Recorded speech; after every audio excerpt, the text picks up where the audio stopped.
All right, Shabbos, good morning. Let us begin.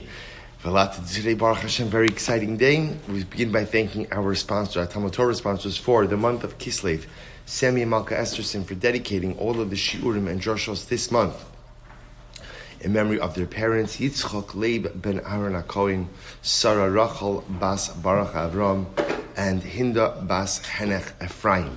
We thank our Week of Learning sponsors, Paul and Kathy Pollack, for dedicating the shiurim this week in memory of Paul's sister, Zachrini Shulamis bas Shmuel. We hope that in the merit of our Talmud Torah, all of the neshamas will have an aliyah and the families einacham. So with that, let us begin. We are going to make a run for it today in Meretz Hashem. A lot to do today, Baruch Hashem, but we can do it. We are starting on Lamed Dalid Amud Aleph, 34a. We are picking up 23 lines up from the bottom, Matzinu Lemedin, or I will say, if you want to see, you see like the lines get wide, then they get shorter again, then they get wider. Right, it's about 8 lines up from before the first set of wider lines. Matzinu Lemedin. So remember again, we spent. I know we did the first part of this daf yesterday a little bit quickly, but we spent a significant amount of time trying to figure out, number one, the number of tekios, and number two, the notion that the Torah only calls the sounds on Rosh Hashana a truah.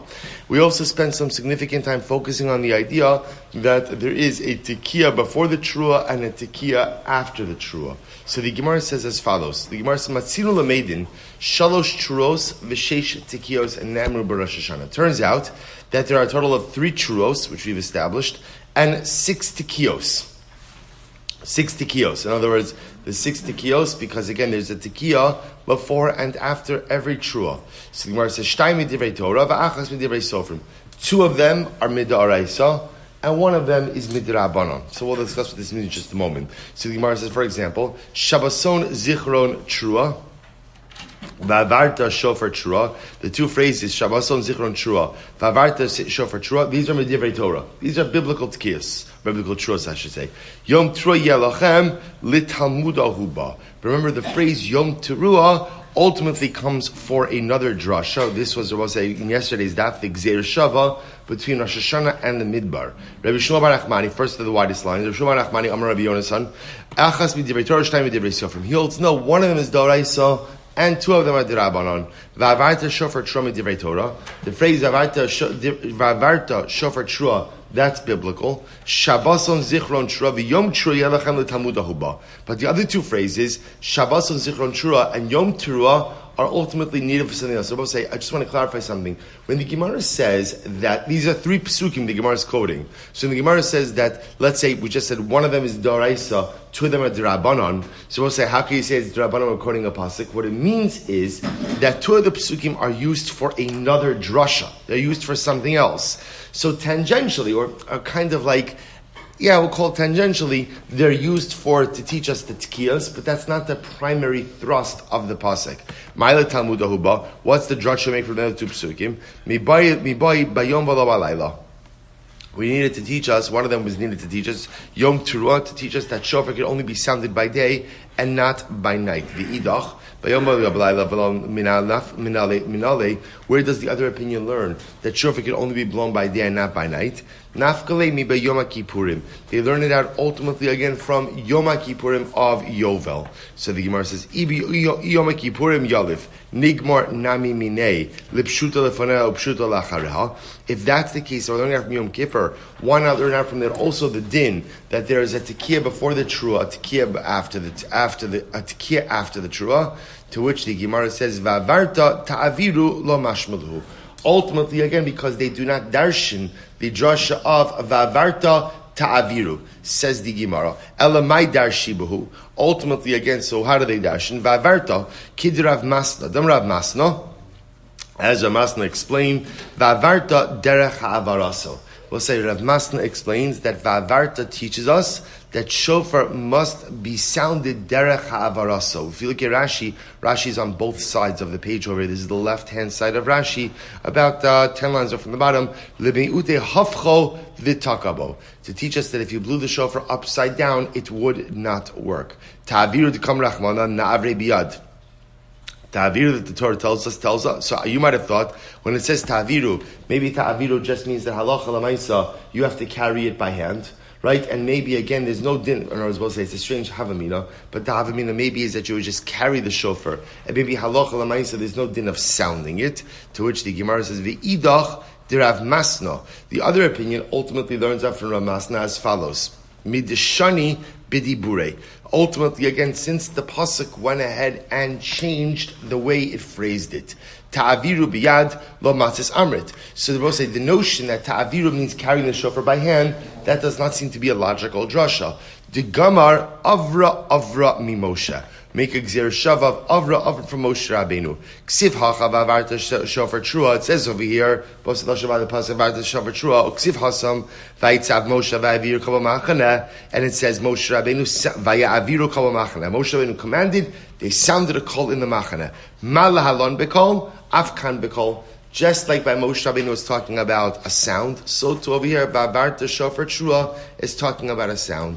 Ula haytana de ma'isila midbar, and according to the Tana who learned that from the midbar, ima lahalon chatzotzros, afkan chatzotzros. Why don't you say the same way that in the midbar it was trumpets, so too here it's trumpets. Talmud lomar tiku b'chodesh shofar b'kesel yom chayenu. Ezehu Chag Shachodesh Miskasebo, which is the month in which the moon is obscured. Havi Omer Zeh Rosh Hashana. That's Rosh Hashana. V'ka'am Rachmana Shofar, and the Torah explicitly uses the lashon of shofar in conjunction with that month. So we'll say. So again, this is so. What comes out of it, just to say what everybody's agreeing with is we have 3 mentions of shofar. How you darshan those 3 mentions, and what you do with those 3 psukim is subject to some machlokes. The bottom line conclusion that the Gemara reached is Torah uses the word trua 3 times. Trua 3 times. We also know that in order for the trua to be effective, ultimately there has to be a tekiah before the trua, a tekiah after the trua. And I'm going to say, so what does this yield us? What does this yield us?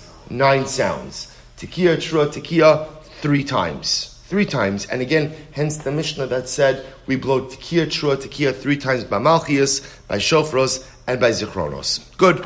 So we'll say, so now we're going to see the further development of this idea. Iskin Rabbi Avo b'keisari tekiah. So listen to this. So Rabbi Avo did something very interesting in Keisaria. What did he do in Keisari? Tekiah shlosha shvarim terua tekiah. So we'll say, look what he blew. He blew a tekiah, 3 shvarim, a trua, and a tekiah.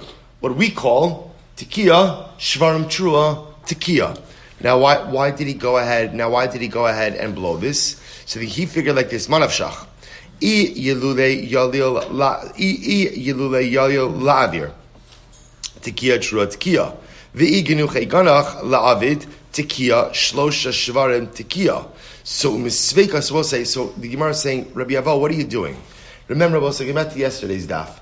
All the Torah tells us is you have to blow a trua. Wait a machlokes. What was the machlokes? What's a trua? Is the trua what we call genuche ganach, like a moaning, what we would call shvarim? Is it a more repetitive cry, what we would call a trua? So Rabbi Avo wasn't sure. He wasn't sure, and therefore, again, what did he do? He did them all. He did a tekiah, shvarim, trua, and a tekiah. This way he covered all of his bases. So the Gemara says, Maskef la Rabbi Avira, v'dilma yelule hava, v'kamafsik shlosha shvarim, bein trua tekiah. So I will say, here's the problem with that. Maybe at the end of the day, really the real sound of trua is what we call trua, right? But here's the problem. Remember, what is Rabbi Avo blowing? He's blowing a tekiah, shvarim, trua, tekiah. The problem is, if trua is really what we call trua, then what? There's a hefsek, there's an interruption. See, I will say the halacha is, in order for the unit to work, there can't be any interruption between the bookend tekios and the middle sound. If you're wrong, and what we call trua is really trua, then what? The shvarim you're blowing before the trua interrupts as a hefsek between the first tekiah and the middle sounds. And is that not problematic?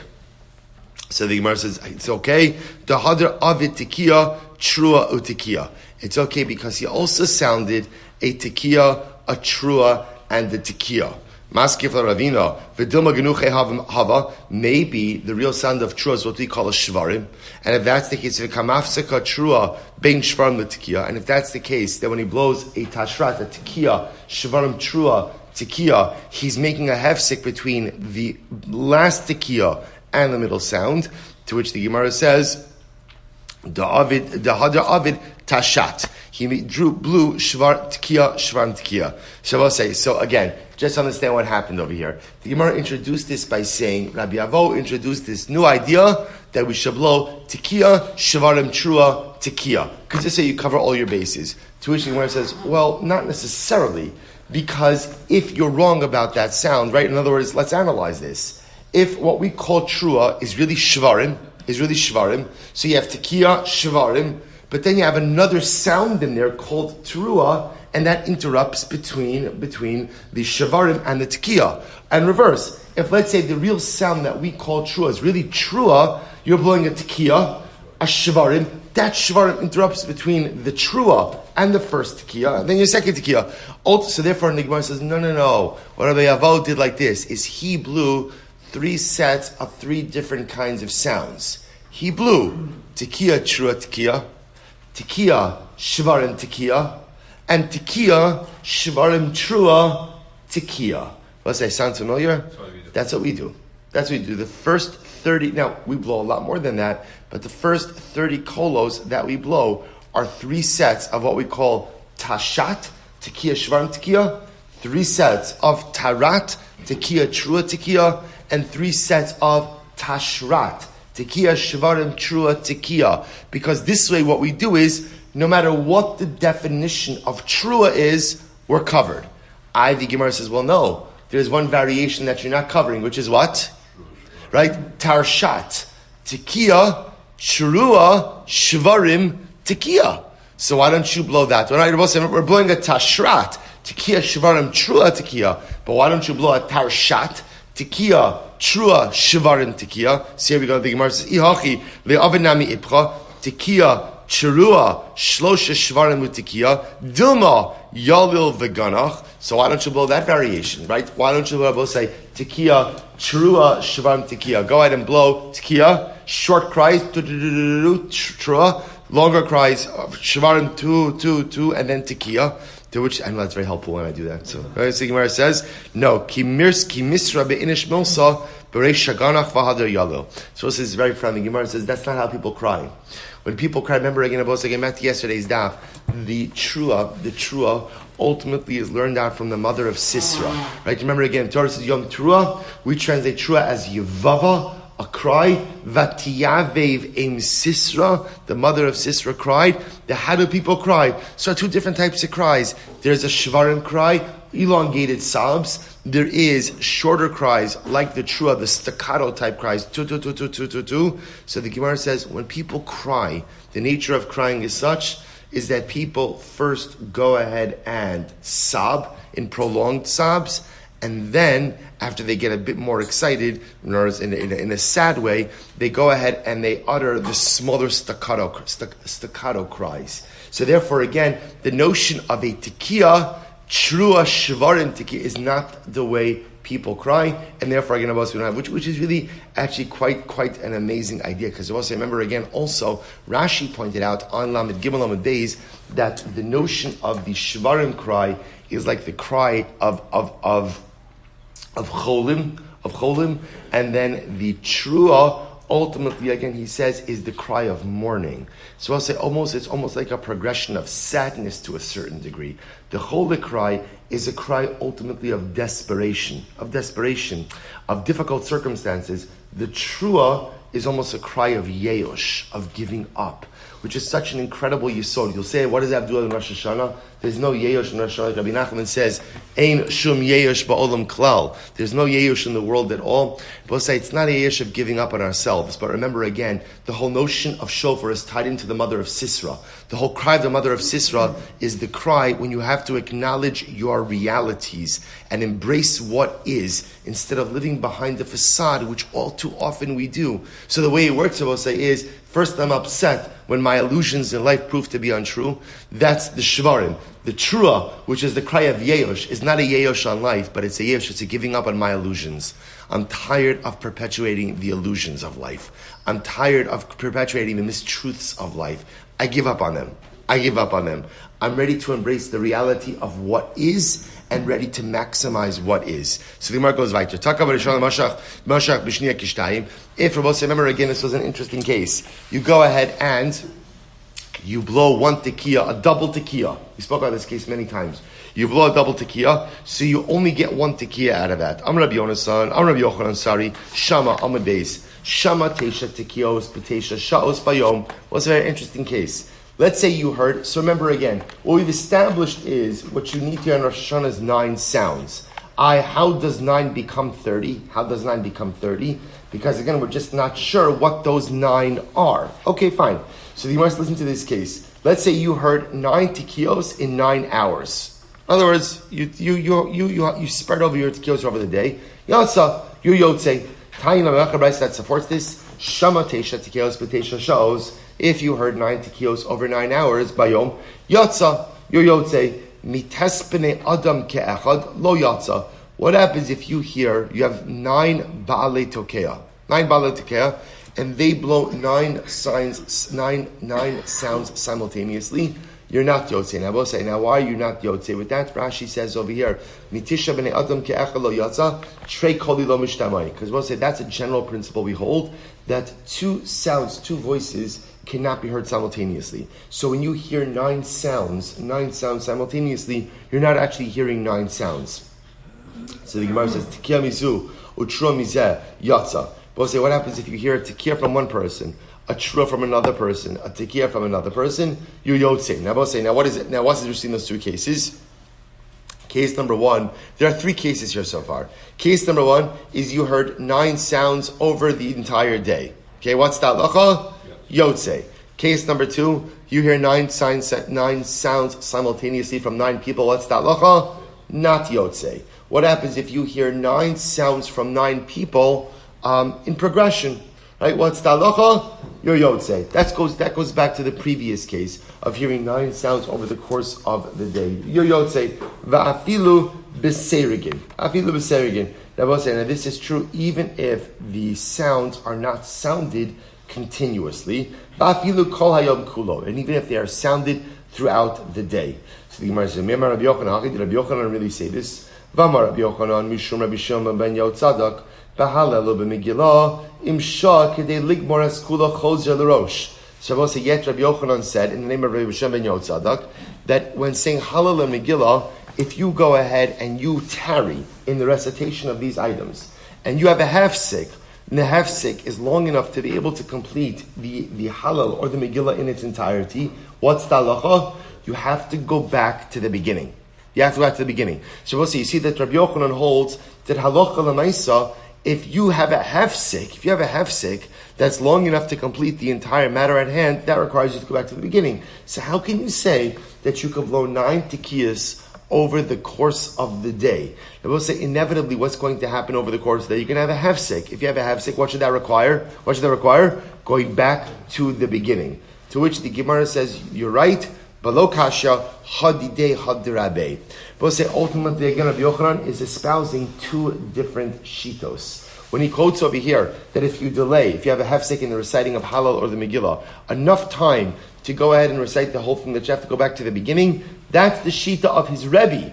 But Rabbi Yochanan himself does not hold that. Rabbi Yochanan himself holds that even if you had a massive time delay, see, I both say, as long as what? You could have a time delay as long as what? As long as what?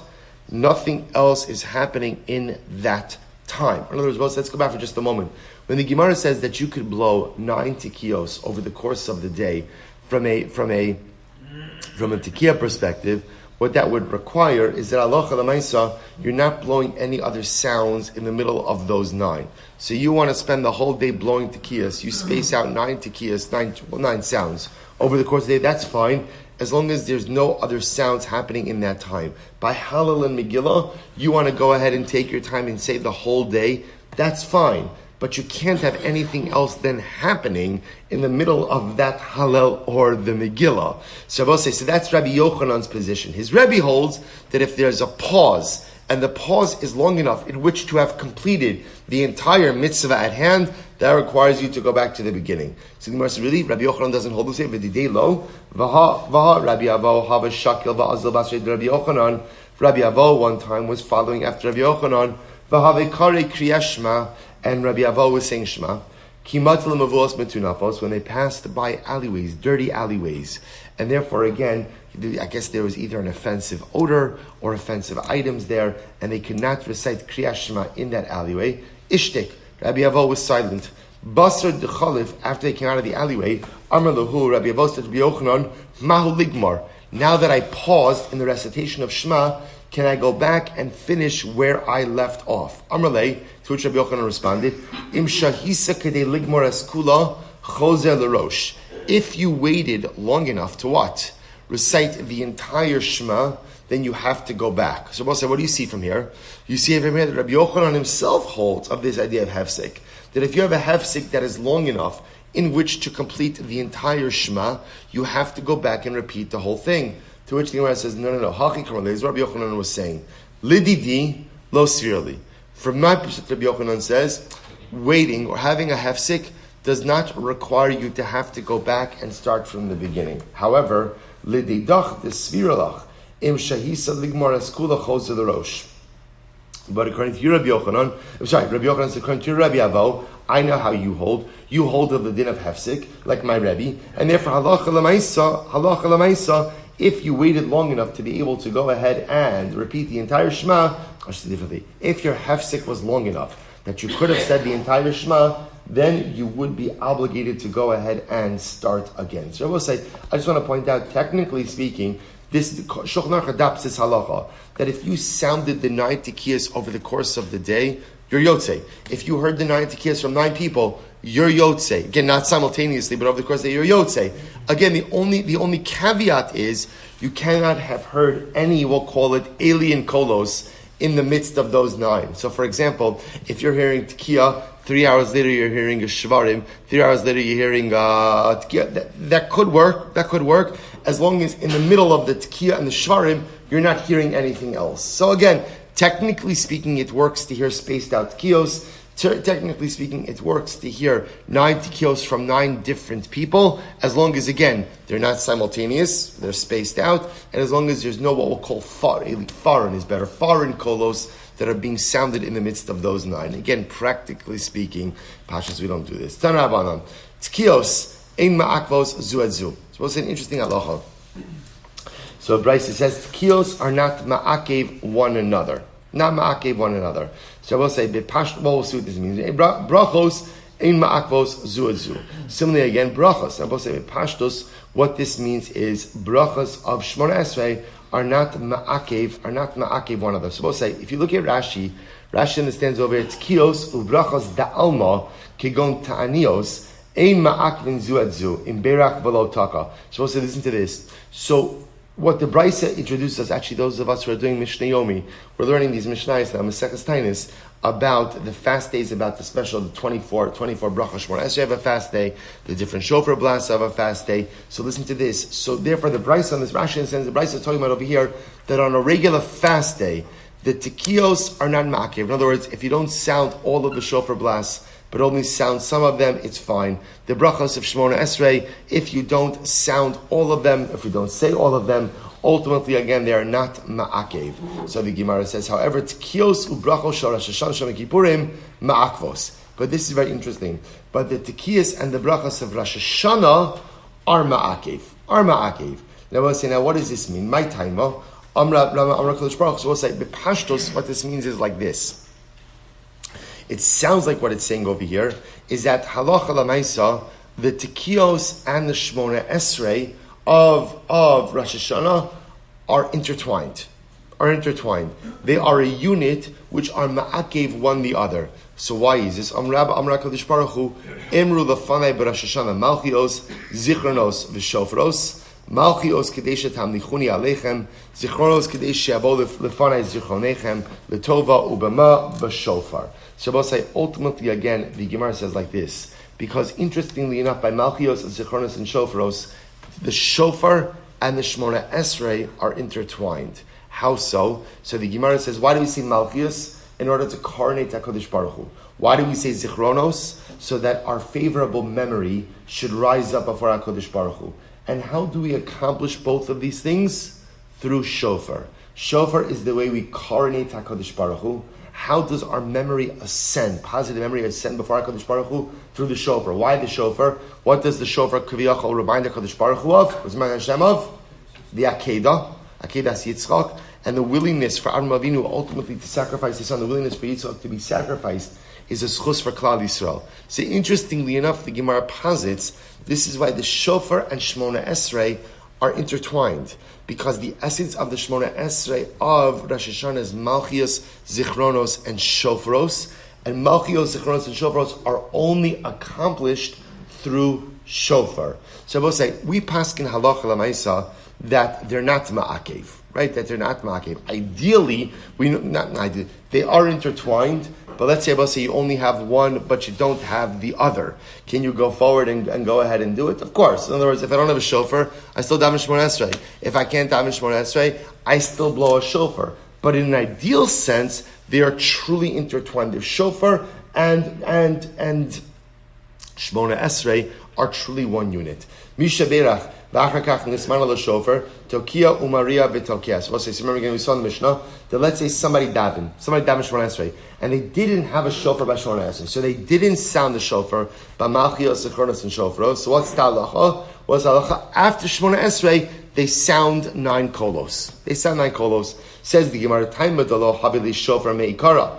The reason they ultimately again they didn't sound it during Shmona Esrei is because they didn't have a shofar. Havili Shofar Meikara Ki shamalahu aseh de brachos shamalahu. So both say, what do you see from this? You see from this that the only reason that they're blowing the shofar after Shmona Esrei in this case is because they did not have a shofar. But halacha l'maaseh, if they had a shofar during Shmona Esrei, they would have sounded the shofar during Shmona Esrei. And I both say, now what's the chiddush over here? When we speak about Misha Berach, right? Who are we talking about over here? An individual. Somebody davened. Didn't have a shofar, they find the shofar, they get a shofar after Shmona Esrei, what should they do? Blow the kolos. The Rebbe said, the Gemara is making a fascinating inference from here. What if I was davening myself, but I had a shofar? What would I do? What does it sound like? Sounds like you would blow shofar during your private Shmona Esrei. Isn't that incredible? So the Gemara says, that's what it says, TALMUD Havili Shofar. The reason I, as an individual, am blowing shofar after Shmona Esrei is because I didn't have a shofar during Shmona Esrei. So the Gemara says, Havili Shofar Meikara. If I would have gone ahead and had a shofar to begin with, I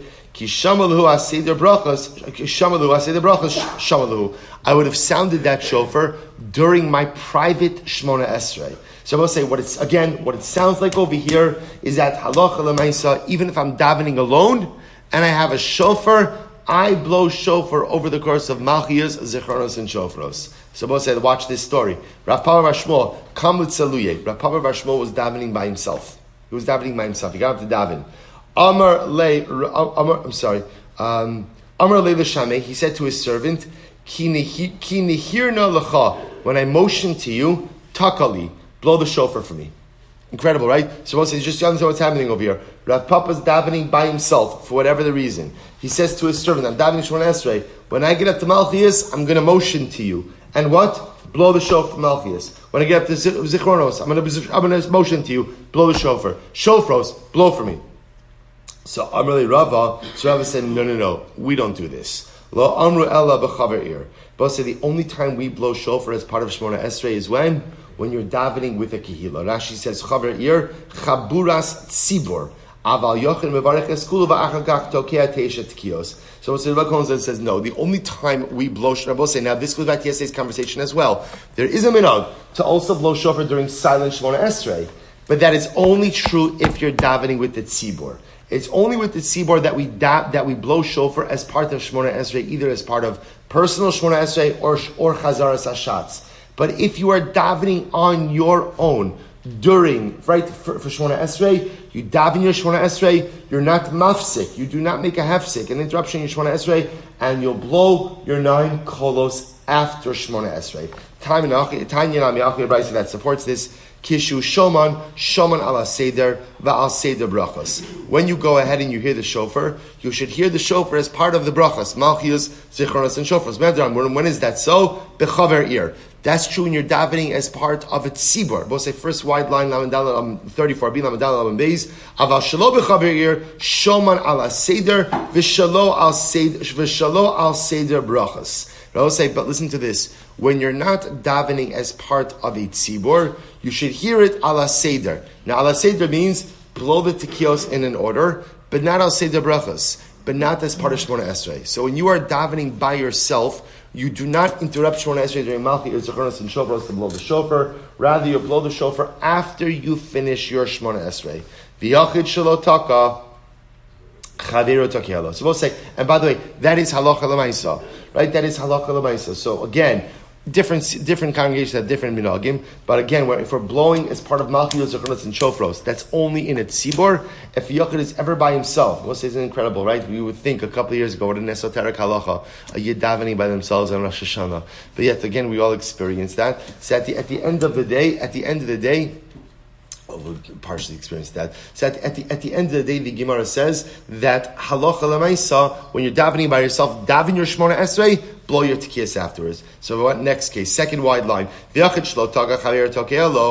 a person who did not blow the shofar, his friend could blow for him. Okay, your friend could be motzi you.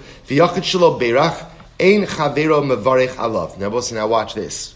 What if you did not daven Shmona Esrei? Can your friend be motzi you in Shmona Esrei? So the Gemara says, no. Umitzvah, so now what I want to point out is we're going to get to this discussion in just a little bit. Now, what we're going to see, there's a machlokes about what a shliach tzibur is able to accomplish. What the Gemara is highlighting over here is like this. One thing that can't happen is, if I don't know how to daven Shmona Esrei, my friend can't be motzi me in Shmona Esrei. In other words, so let's say I'm standing with Ruvain, right? I don't know how to daven, Ruvain knows how to daven. So it can't be that Ruvain davens out loud and I listen to him and I'm yotze with him. That won't work. A shliach tzibur in the context of a minyan may work. We'll discuss that in just a moment. But an individual being motzi me will not work. Individual could be motzi me in shofar, right? By the way, almost any other mitzvah, right? Someone else could be motzi my obligation. But in tefillah, another individual cannot be motzi me in tefillah. We'll say, now watch this last Gemara. Umitzvah v'tokin yosem min ha'mavarchim. And I will say, there is a greater mitzvah to hear tekiyah shofar than there is to daven. Get ready for this. Keitzad, we'll say this, and by the way, this case is codified in Shulchan Aruch. Shtei ayaros ba'achas tokin ba'achas mevarchin holchin l'makom shetokin v'in holchin l'makom shemevarchin. We'll say, let's say there are two cities. City A, I can hear tekiyah shofar. City B, there's a minyan to daven. Which city should I go to? And I will say, by the way, I'll compound the issue. Let's say I don't know how to daven Shmona Esrei on my own. I don't know how to daven. So I need a minyan. Why do I need a minyan? Not just for a minyan person. Why do I need a minyan? Because I need a shliach tzibur to be motzi me in tefillah. So this is my choice. I could go to a city where there's tekiyah shofar, or I could go to a city where there's a minyan I could daven. Which one do I go to? So the Gemara says, you go to the city of tekiyah shofar. So the Gemara says, well, that's not such a chiddush. What a build-up for nothing. Pshita, hadoraisa d'Rabbanan. We'll say it's not such a chiddush. Tekiyah shofar is d'oraisa. There's biblical obligation to the shofar. Tefillah is d'Rabbanan. Lo tzricha, we'll say, watch this. The afagav, the havadai, v'hasafek. We'll say, what's the chiddush? Get ready for this. City A, I heard a rumor that there's a Baal Tokeah. A rumor. But it's not necessarily solidified. Right? I don't know for sure. City B, I know they have a chazan, and mamish, not any chazan, like the chazan, right? Davening is 7 hours. That's incredible, right? So I'll say, so now I have a safek shofar, vaday tefillah. Which one do I go to? Safek shofar, vaday tefillah. The Gemara says, you go to safek shofar. So I will say, so again, the truth is, it's still not such a chiddush, because again, it's still a safek in the daraisa. Safek daraisa is going to be l'chumrah. And I will say, but if you delve down into this, there's actually two primary reasons. First of all, again, the notion of tefillah is an avodah shebalev. And because of that, technically speaking, one could accomplish tefillah in any meaningful dialogue with HaKadosh Baruch Hu. Now it's true, I'm not going to have malchias, zikronos, and shofros, but the ikar essence of tefillah I accomplish with a simple dialogue with HaKadosh Baruch Hu.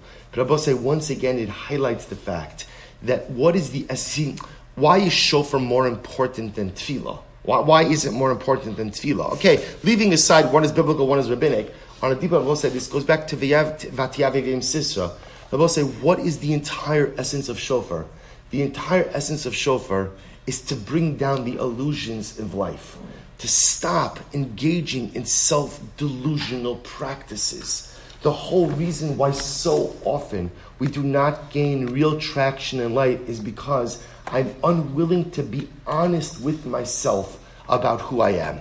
I'm unwilling to be honest about what my challenges are. I'm unwilling to be honest about the things that I'm doing that I know are wrong, that I should not be doing. Yet I refuse to stop. And we all do this. This is why shofar is the cornerstone of Rosh Hashanah. Right, the mother of Sisra saying, Sisra will be home any minute, right? And the sun goes down, he'll be home. She knows he's not coming home. But she refuses to let go of the facade. She refuses to let go of the illusion and delusion. And the whole yisod of Tekiyah Shofar is I have to stop engaging in self-delusional practices.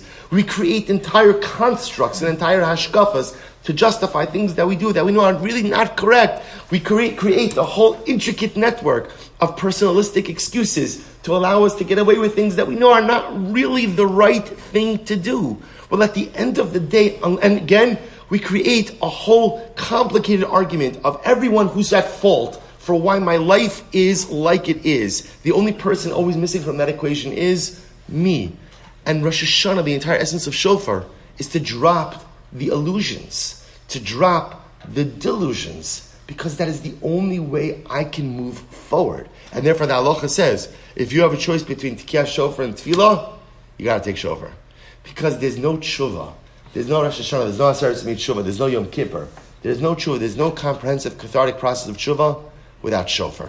So if you have a choice between davening and hearing Tekiyah Shofar, we'd rather hear Tekiyah Shofar because that is what is most necessary, ultimately, again, to engage in the process of tshuva and to create an impactful year ahead. The Gemara goes weiter.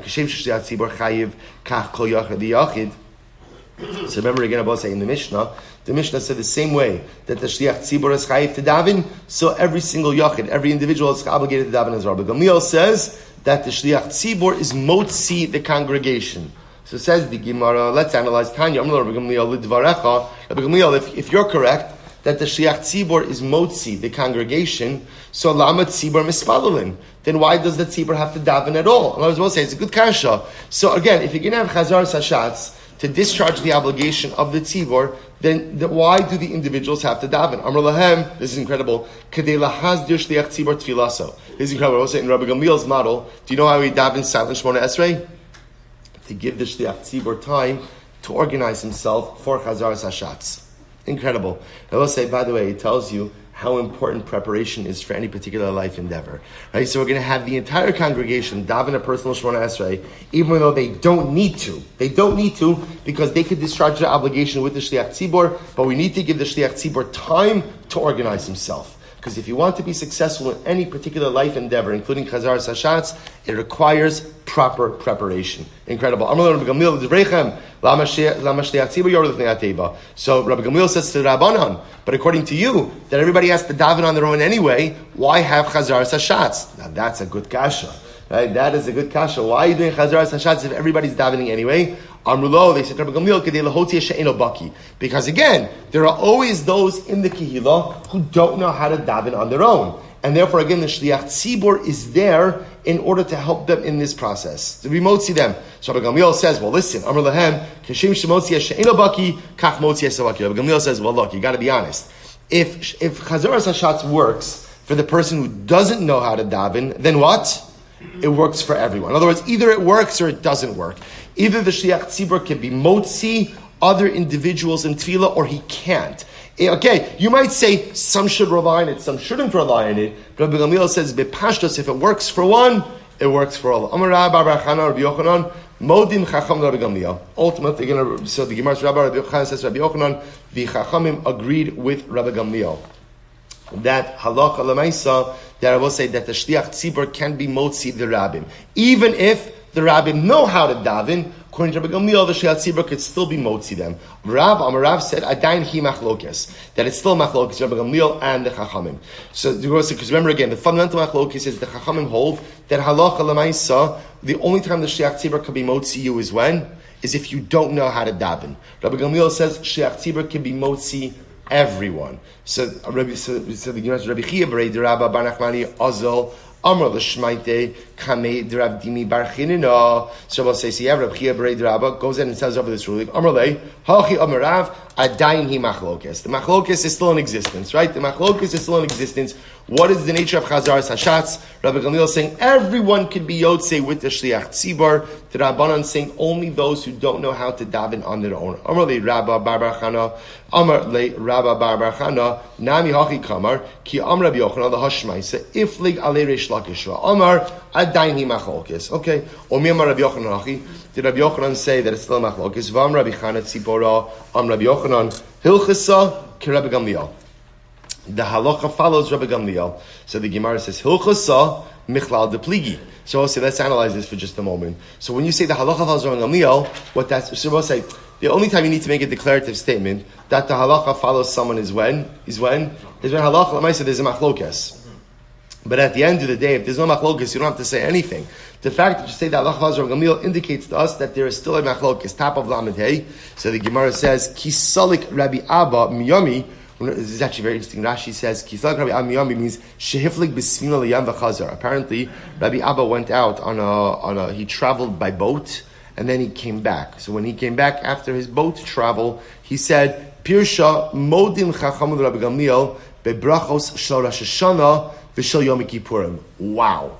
So we'll say, now the Gemara just did something absolutely amazing. So we'll say, up until this point in time, we've kind of been looking at this machlokes as kind of like one bucket, right? And what's the bucket? The bucket is tefillah, right? Tefillah. So, and our fundamental machlokes is, can I, a person who knows how to daven, be yotzei with the shliach tzibur? That's really the ikar kasha over here.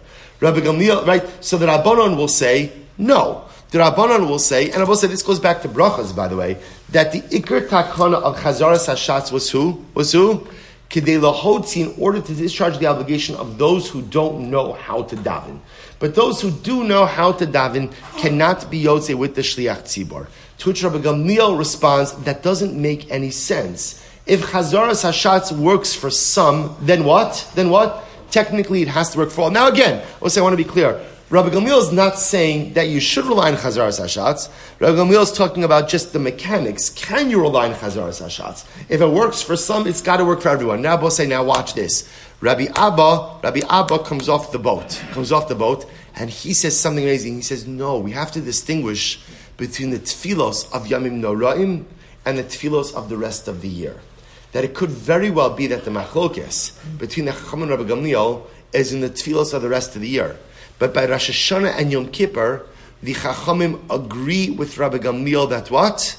That anyone and everyone could discharge their obligation for tefillah by listening to Chazaras Hashatz. I just want to point out something interesting. Why does the Gemara have to mention that Rabbi Abba came back from a boat trip? Right? Why is that necessary? So I was thinking about this, because remember, there's nothing like, what does that piece of information do for us? So I was thinking about say, so just watch what's happening over here in the Gemara. We have a Mishnah, Machlokes Rabbi Gamliel and the Chachamim. We have a whole Machlokes over here. Do they argue? Do they not argue? Do they come to an agreement? So I'll say, here's what's amazing. Rabbi Abba goes on the boat. So Rabbi say, sometimes if you want clarity in life, what do you need? You need to take yourself out of the circumstances, and you need to be able to look at things with a clear mind. Sometimes when you're in the midst of it, when you're in the thick of it, you can't always see things for what they are. So Rabbi Abba goes, I don't think he's going on a pleasure cruise, right? He's not going on a sunset sailboat cruise. He's traveling somewhere, but sometimes just being out of your circumstances allows you to see things in a different light, which is such an incredible yesod in life. You know, that's why in Chassidus, there's such an important emphasis on hisbodidus, on being alone with oneself, because we all have things that we're struggling with.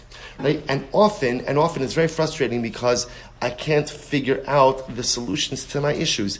And often that's because I'm actively embedded in them. Sometimes in order to find resolution, I need to remove myself. This is what Chazal say, Ein chavush matyers atzu beis ha'asurim. The person incarcerated in the jail cannot free himself from the jail. You often can't see the resolution for your circumstances when you're in the circumstances. But if you find a way to remove yourself a little bit, right, that hisbodidus, that time with yourself, sometimes, right, it's the proverbial boat ride. You get on the boat, remove yourself from the circumstances, and suddenly you have, okay, we'll say, by the way, this happens all the time. Even a person takes a few minutes to go on a drive somewhere, to go on a walk somewhere out of your regular circumstances. It opens your mind in a different way. This is why, again, this notion of his boat. In any event, Rabbi Abba goes on his boat ride. He has clarity. That Rabbi Gamliel and the Chum agree by Rosh Hashanah and Yom Kippur that ultimately you could rely on the Shliach Tzibor to discharge your obligations. So the Gemara says, 1 second, V'alocha michlal de pligi bebrachas techol Hashana.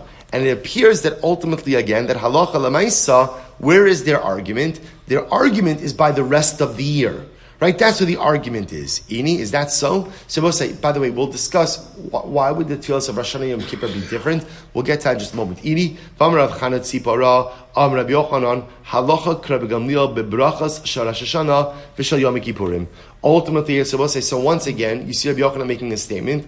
The halacha follows Rabbi Gamliel by Shmona Esrei of Rosh Hashanah Yom Kippur. Now we'll say once again, like we said before, whenever the Gemara needs to make a declarative statement that the halacha follows a particular person, what does that tell us? That there's a machlokes. So then obviously what that sounds like is the Chachamim didn't agree with Rabbi Gamliel by Rosh Hashanah Yom Kippur. Ella Amrav Nachar by Yitzchak man modim. We'll say, what does it mean when we say modim? They agreed. Rabbi Meir.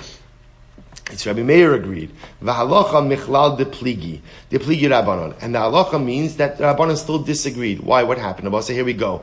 This sanya brachos sharash shala v'shiyom kippurim shliach tzibor motzi rabbim dechavasan divrei Rabbi Meir. Ultimately, again, the Gemara says, quoting now over here, different than Rabbi Meir. Rabbi Meir says that the shliach tzibor has the ability to discharge the obligation of anyone. In Shmonas Rosh Hashanah Yom Kippur, these words are Meir v'chachamim omnecham say kishem sheshliach tzibor chayiv kach kol yachid v'yachid chayiv. And ultimately the chachamim say the same way the shliach tzibor is chayiv, so too every individual is chayiv. So we'll say. So it turns out before we get to the reasoning for this, turns out the chachamim do disagree. Right, the Chachamim disagree even by Rosh Hashanah and Yom Kippur, and they will hold that even by Rosh Hashanah and Yom Kippur, the same way the shliach tzibor has an obligation to daven, every individual has an obligation to daven. What it turns out is Rabbi Gamliel is not alone in his assertion that the shliach tzibor can be motzi the individuals by Rosh Hashanah and Yom Kippur. Who else agrees with him? Rabbi Meir. To which the Gemara says, by the way, let's analyze this for just a moment. Why would the tefillos of Rosh Hashanah and Yom Kippur be different than the rest of the year? That you would have opinions that say, even though during the rest of the year you should really daven on your own, by Rosh Hashanah and Yom Kippur you could rely on the tefillos of the shliach tzibor. So why is it different? Listen to this. The Gemara says, "My shnahani ilema mishum dina fishi krai." Well, I will say this is a very simple reason. So I will say, think about this for just a moment. You have Malchias, Zichronos, and Shofros. Malchias, Zichronos, and Shofros have 10 psukim each. But say, remember again, you're talking about people davening Baal Peh, right? By heart, by memory. So no one's remembering that. I should say no one. Right? We'll say that is a lot to remember. And remember again, you're only saying this Shmona Esrei by Rosh Hashanah 2 days a year, right? At most. In Yom Kippur, 1 day a year. So Allah Chalamais, you're going to remember all of these things. To which the Gemara says fasting. Rav Chananah said on the name of Rav, Kevan Shamra Ubisorascha Kasuv Lemor Shuv Enot Tzarech. Rabbi said, this is incredible. This is fascinating. So the Gemara says, technically, listen to how fascinating this is. If when you get to Malchias, Zichronos, and Shofros, if you just say the phrase Ubisarascha Kasuv Lemor, in your Torah it says as follows, right? Look at Rashi. Kevan Shamar Ubisarascha Kasuv Kilomar Kevan Shamar Nasa V'nakul Lifanecha Ki Mitzvas Ritzonecha Ki Moshe Kasavta Alinu B'Sarasecha. I will say, as long as you make reference to the fact that the psukim which back up that which you are saying in Shmona Esrei are are written in the Torah, you don't even have to say the psukim. Right? Isn't this interesting? So as long as you say B'sarascha kasu leimor in your Torah, it says, even if you don't actually articulate the psukim, you're yotzei, which is another way of saying, I will say that you don't actually have to know all of the psukim of Musaf by heart. You don't have to know it by heart. As long as you make reference to the fact that the psukim that are part of the tefillah are written in the Torah, that's enough. That's enough. So we'll say, so you see from here, even if you don't remember all the psukim, ultimately it's okay. So therefore, why should you be reliant on the shliach tzibur? Elamishum da'avshi brachas. In other words, you have to say it's because avshi. Rashi says, what's avshi? Rashi says, elamishum da'avshi sharikan teisha va'arukos umatos de'ein hakol bekiyin bahen. So we'll say, because Rashi says, it's a long Shemona Esrei, and the brachas are difficult. And there's a lot of words and a lot of concepts that most of us are not familiar with because we do not recite them on a daily basis. Rashi says as follows. So the idea over here is as follows. The opinion of the Gemara says it's a difficult Shemona Esrei. And because it's a difficult Shemona Esrei, people are going to have difficulty with it. See, I will say there's also a tension over here. The tension over here is the ability to say Shemona Esrei and be totally focused on just remembering the words with the potential of sacrificing kavanah versus the ability of not having to worry about the words and being able to have the kavanah by just concentrating on that which the shliach tzibor is saying. So Rabbi Gamliel seems to be of the opinion we would rather you go ahead and have the kavanah, rely on the shliach tzibor, and not have to spend all of your mental energy trying to remember the actual Shemona Esrei versus spending the mental energy remembering the Shemona Esrei and ultimately, again, not having the kavanah. And I will say, now, of course, all of this presupposes that what? People don't have what? They don't have what? Their own machzorim. Right? So remember, understand, what a privilege we have when we daven. Right? Not only do we have machzorim, but again, you have English, right? We have commentaries. We have all different kinds of things. We have supplements, right? It's really an incredible thing. So Rabbi Gamliel says, Shemona Esrei of Rosh Hashanah is really complicated. So because it's complicated, halacha l'maisa, we rather people concentrate, be yotze with the shliach tzibor, than break their teeth over trying to remember what the words of the Shemona Esrei are. So Gemara says, Gufa, Amrav Chananel, Amrav, Kevan Shar, B'surah Kasu Leimar Shuv Enot Tzarech. So remember, as we just said before, if you're davening Shemona Esrei, even if you don't say the psukim of Musaf, this is by Yom Norad. If you don't say the psukim of Musaf, if you just say B'surah Kasu Leimar, that's enough. So the Gemara says, Savra Minei Hani Mili B'Yachid Aval B'Tzibor Lo. We'll say this dispensation only works when you're davening by yourself. But by tefillah b'tzibor, ultimately the chazan can't say that. Right? The chazan can't get away with saying b'srascha kasav leimar. The chazan has to say all the psukim as well. So the Gemara says, Itmar Amar Rabbi Yoshua ben Levi Echad Yochid Echad Tzibor Kevan Shar b'srascha kasav leimar shuv enot tzarech. Yet you have Rabbi Yoshua ben Levi saying both by an individual and by the chazan, by the collective. If you just said b'srascha kasav leimar, you're yotzei. So Amar Rabbi Lazar the olam is good. So I'll say so. Ultimately, we have a machlokes. Amar Rabbi Lazar the olam yasdir. The olam yasdir. So I'll say very very beautiful Gemara. The olam yasdir adam tfilaso the achar kach yispalo. But I'll say in general a person should first organize his tfilos and then he should daven. I will say what does that mean? What does that mean? Make sure you're properly prepared ultimately for tefillah. Now I will say now from the Gemara's perspective, what this meant initially was as follows. The shliach tzibor was often davening by heart, bal peh. So what it meant for the shliach tzibor is that halacha l'maisa, make sure you know what you're going to say. And by the way, not just for the shliach tzibor, but for the individual also. Before you daven Shemona Esrei, make sure you're good, right? To make sure you know what it is that you're going to say. So the Gemara says, Amar Rabbi Abba mistabra milseid Rabbi Lazar bebrachos shal Rosh Hashanah v'shal Yom Kippurim v'shal Prakim. So Rabbi Abba says it makes sense that what is this referring to?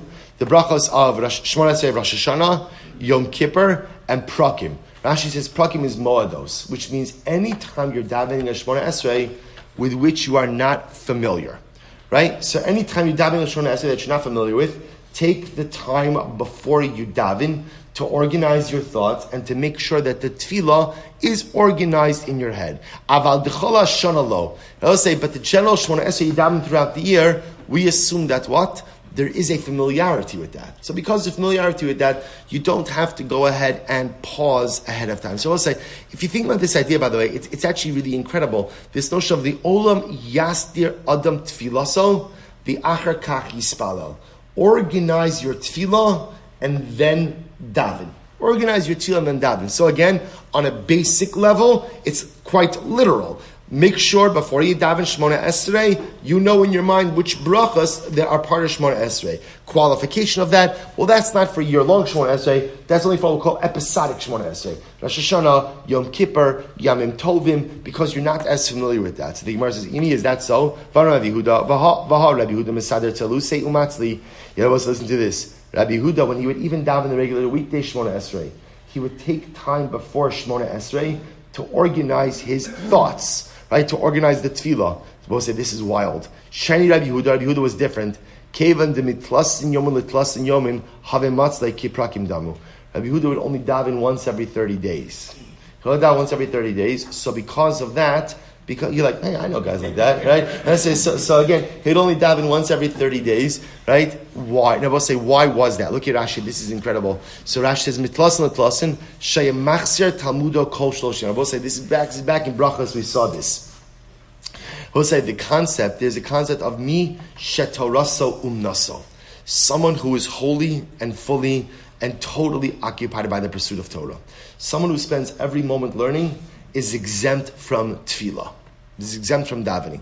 Rabbi Yehuda was one of those types of people. Rabbi Yehuda would learn the entire day, and as such, he was Torah. So Torah was his occupation. He was exempt from tefillah, and he would go ahead and literally review his entire cycle of learning every 30 days. So as such, there was only a pause in his learning once every 30 days. When there was that pause, that's when he would daven. That's when he would daven. So I'll say, so because Rabbi Yehuda only davened once every 30 days, therefore what? For him, a regular weekday Shmona Esrei was the equivalent of an episodic Shmona Esrei, right? And therefore, before he davened, he organized his thoughts. So I'll say, I want to point out, scholars like Rabbi Yehuda, they were the exception, right? This was not the norm. Even amongst the greatest of the great, this was not. So I'll tell you, there's a beautiful Sas Emes. The Sas Emes says, but there are plenty. He points out there are plenty of people that Torah nasam, that Torah was their occupation, yet they still daven. So the Sas Emes says something so beautiful. He says, because the more you learn, the more you want to daven. He says something so beautiful. He says davening is this dialogical connection with the Ribbon Shalom. It's the ability to talk to your Father. So the more I learn, the more steeped in my Father I am, the more steeped in the relationship, and the more I have to tell him, the more I have to talk with him. So ultimately, again, the Sas Emes says that's why you had many people who technically satisfied the criteria of Torasam Umnasam. Torah was their occupation.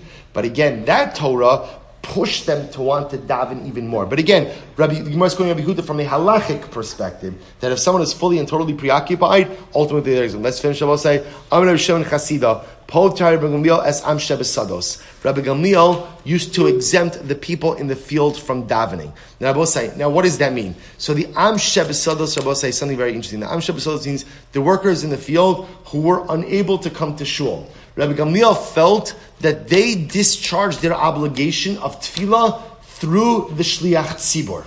The Shliach Tzibor has them in mind, and he discharges his obligation. So the Gemara says, "V'lo boy hani dekayma hacha," and it goes without saying that, of course, the people in the shul could discharge the obligation through the Shliach Tzibor. So we'll say this is Rabbi Gamliel l'shitaso. Rabbi Gamliel holds you could discharge your obligation through the Shliach Tzibor, even if you know how to daven. What Rabbi Gamliel is adding is not only could the people in the shul discharge the obligation, but what? Even the Am Shebes Sados, the people in the field who can't make it to shul, may not even have time to daven, could be with the Shliach Tzibor. So Gemara says, 1 second, Adrabah, Hani Anisi, Hani Lo Anisi, not necessarily. Maybe Rabbi Gamliel only allows the Am Shebes Sados to discharge their obligation.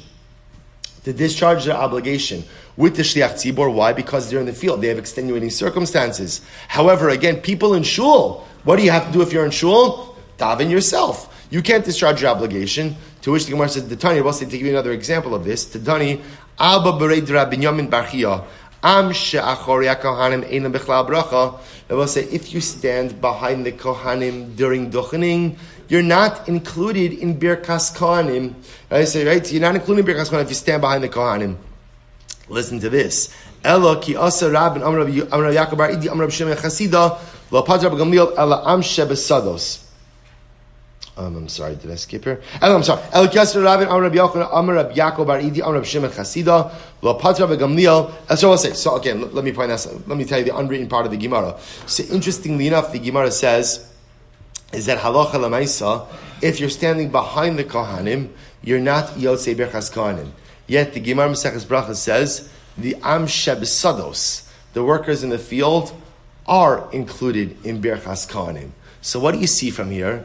You see something very interesting. And in halacha, if you have extenuating circumstances, we'll find a way to include you in collective service. But at the end of the day, if you don't have extenuating circumstances and you're there and you're present, then Allah Chamaisi, you got to get it right. So if you're in shul and you're standing behind the Kohanim, ultimately again you won't be yotzei. But if you're in the field, you will be yotzei. So you see, we make a distinction between people with extenuating circumstances versus people who are present. To which the Gemara says, Eloki Asa Rabin Amr Rabbi Yaakov Amr Bar Idi Amr Rabbi Shimon Chasida Lo Pater Rabbi Gamliel Ela Am Shebesados. At the end of the day, Rabbi Gamliel only exempted the Am Shebesados. What that means is that halacha lemaisa, they can discharge their obligation with the Shliach Tzibor. My taima mishum da'anisi b'malacha. Why? Because they are anusim, they have extenuating circumstances because of the work they have to perform.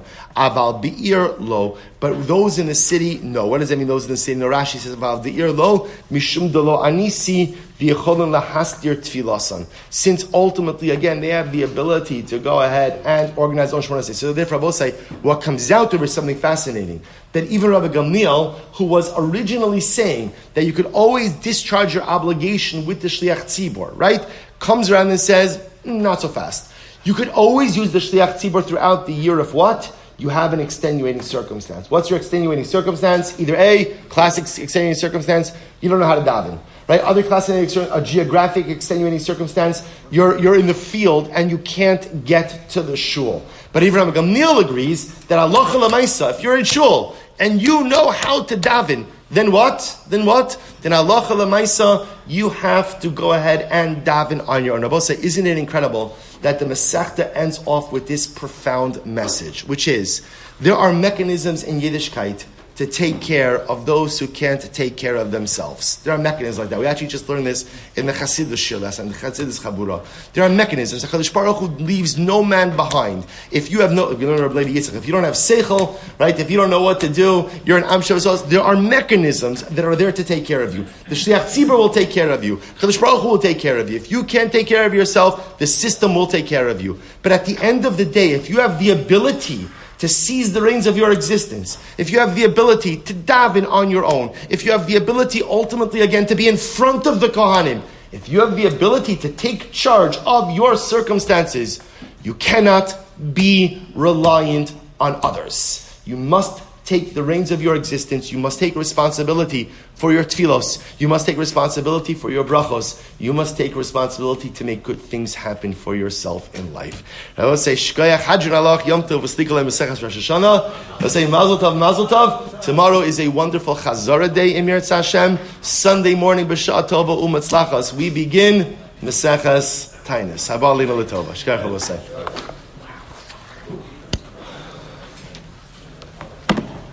All right, Chevra on Zoom, Mazel Tov, everyone.